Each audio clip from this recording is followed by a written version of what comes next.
Много хора ми казват: докторе, щом застудее, коленете и раменете започват да ме болят. Въпросът е: това мит ли е, истина ли е или има реална причина за тази болка?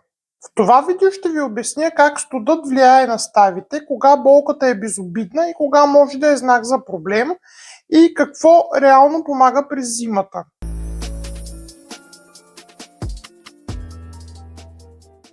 Истина ли е, че студът влияе на ставите? Краткият отговор е да, и има обяснение за това.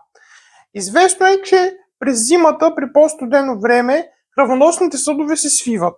Това е защитен механизъм, но по този начин се забавя и кръвооросяването и кръвоснабдяването на мускулите, които са около ставите. Освен това, при студ тъканите около ставата стават по-ригидни, мускулите се стягат и това може да засили усещането за болка, особено при хора, които вече имат проблеми с ставите. Ставата не е просто кост до кост. Тя се състои от костните краища, които са покрити с гладък и еластичен хрущял, ставна капсула, която играе роля като опора на ставата, и ставна цепка, която е запълнена със ставната течност. Когато е по-студено, ставната течност повишава вискозитета си и това прави разпределянето й вътре в ставата малко по-трудно. Ставната течност играе основна роля за изхранването на ставата. Затова и някои хора се оплакват, че докато се раздвижат, ставите ги болят повече. Кои хора усещат ставните болки най-силно? Не всички хора страдат еднакво. Най-силно усещат болките през зимата тези, които имат вече ставни проблеми, артроза, ревматоиден артрит, хора с наднормено тегло, както и тези, които се движат по-малко през зимата. Кога болката е нормална и кога не е?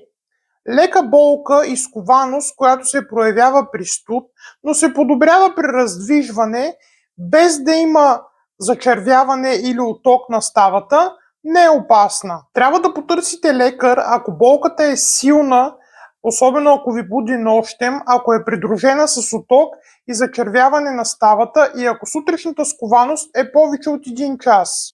Какво става при увредена става?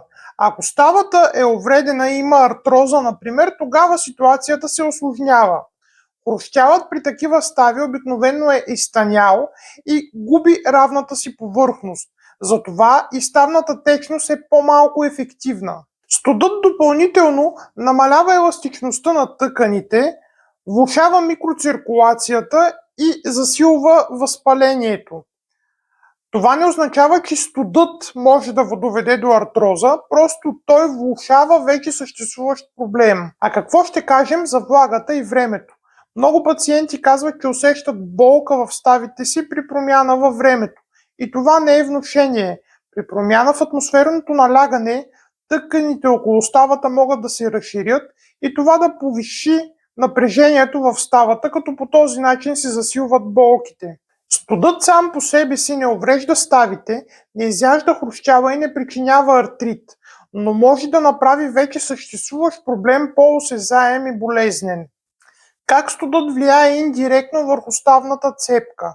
Важно е да уточним, че студът сам по себе си директно не стеснява ставната цепка, но поради повишаване на вискозитета на ставната течност и поради стягането на околните меки тъкани, които са около ставата, напрежението в вече стеснената ставна цепка по други причини се засилва и по този начин се засилва и чувството за болка. Когато ставната цепка е стеснена, налягането в ставата се покачва и нервните окончания се дразнят по-лесно, затова и усещаме по-силна болка.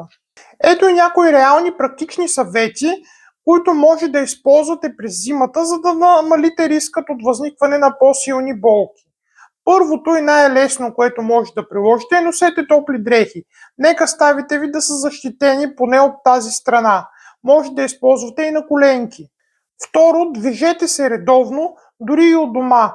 И леки упражнения са по-добри от пълната почивка. Като задължително преди движение не забравяйте да загрявате. Ако ще правите упражнения, загряването е много важно. Контролирайте теглото. Всяко излишно кило натоварва ставите допълнително. Хранете се с храни, които имат противовъзпалителни свойства, като ядки, риба, зехтин, зеленчуци. Приемайте витамин D редовно, но не на сляпо, а обезболяващи използвайте само при нужда и след консултация, защото не са безобидни. Ако болката е само при студ и се подобрява при движение и топлина, то най-вероятно става въпрос за функционален проблем.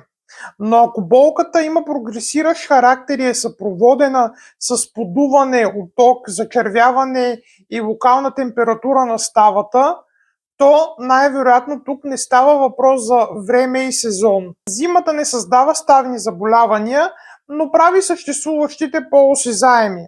Ако това видео ви е било интересно, може да се абонирате за канала ми и да дадете лайк. Бъдете здрави и до скоро!